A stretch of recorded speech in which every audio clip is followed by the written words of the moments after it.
So morning, Joel. Morning. Lovely to be back in the rainforest. It is raining. I know, in the rainforest. as we can tell, lots of very drenched managing partners making their way to the meeting room today. I thought we'd sit down and catch up about your session yesterday. We've both been to this event over the years. Do you see perhaps a change in tone? Well, I think this year, more than any other, there's a much more positive vibe. I think firms are performing generally better. There are some that are struggling. Yep. But across the markets, things are looking a bit more upbeat, and the message is a little bit more positive. And let's look forward and onwards and upwards rather than doom and gloom, which I think has been the message for the last couple of years, or maybe even 4 or 5 years actually. I think it has been very much, you're all doomed, prepare ye the way for the future. So no, I was very struck by that. Yeah. And look, one of the messages I came up with yesterday is that a lot of firms have focused quite narrowly on a narrow part of the market. And yes, that part is becoming much more contested. But if firms open their eyes and look at sort of quasi-legal areas or different markets, you suddenly see that things are growing quite rapidly. So just as an example, in the private client space, 45% of adult Australians don't have a will. 29% of property settlements related to a divorce, only that number involve a lawyer. So in the private client space, there's a huge latent demand for legal. Yep. And now with new technology, the internet, different models, firstly on the client side, they can access. The law is much more accessible to everyone. And the price base can be shifted, because I think that's been the point.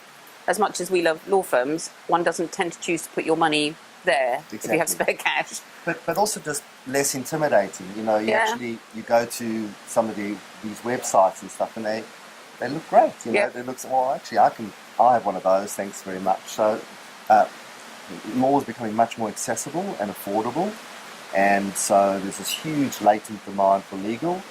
And it's not the traditional market of many of these commercial firms, but Pricewaterhouse, PwC private, Deloitte have private. A number of these big firms have very specialised private client practices. Why shouldn't it extend into that service? Yeah, and that's just one area. There's lots of other these high growth areas. Yep.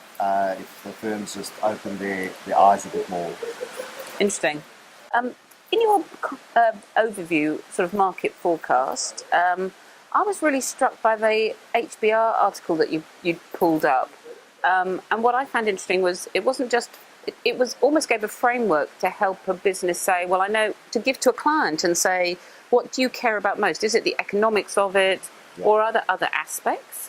Well, this article came out last week, so it's all very current and produced by Bain Company, the management consultants, published in HBR in the forthcoming edition, and it provides a really useful framework to say, well, what's valuable, what do you care about?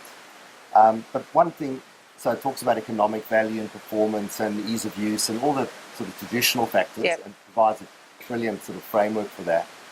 But at the sort of the top of the pyramid of value is more what they call inspirational value and individual purpose. value. Purpose, sense of the value piece, and then also it's not spiritual, but it's almost connecting at a higher level with the person as an individual, and how you can in a way almost enlighten them. And the interesting part about that is that if you actually ask the client about that, they would generally not reveal it, or they wouldn't put that at the top of their list. It's one of those implied needs, but when you actually look at behaviour and how people buy and what they want, a lot of people, even high-end business people, still buy with their hearts and buy with their guts and buy with their spirit. And if you sounds terribly new age, but if you can connect spiritually in that sense, and and have a purpose-driven organization, and people can connect with that purpose, both your clients, in and out, up and down, through the business and your staff. The more you can sort of get there, the better the advantage. And there's one firm, in my view, is actually going there, and Hall and Wilcox here in Australia have come up with this sort of idea of smarter law. Yep. And it connects so strongly with everyone in that firm. People are, not really sure what it is, but we have a feeling, we can get the sense of what that thing is. We want to do law smarter. Their clients resonate with it and connect with it, and let's try and explore that and understand. And we appreciate you trying to. Yes, to be more to put it into a shape. To be able to say to somebody, and here is the shape of what we are. But it's quite a difficult, I think it's quite a big concept to bring into a firm. That's right. And it's also quite, that's quite a brave thing to take out to a market. Yeah. Particularly procurement-led, cost-conscious consumers. All that stuff, which is, the sort of the rational side of purchasing. It's connecting with another dimension. And, I think going forward, more and more firms need to find their true purpose and find a way to connect that with the market in an authentic way. Like it can't just be lip service. Yeah, can't just be a campaign, can it? Yeah, but it's a fantastic article, and I recommend everyone to check it out. We'll have to see if we can find a link and put it in the somewhere. I'm supposed to point below, I guess, at this point. Find a link and put it somewhere related to this video. So thank you so much. I've enjoyed catching up with you. Thank you. Thanks very much. All the best.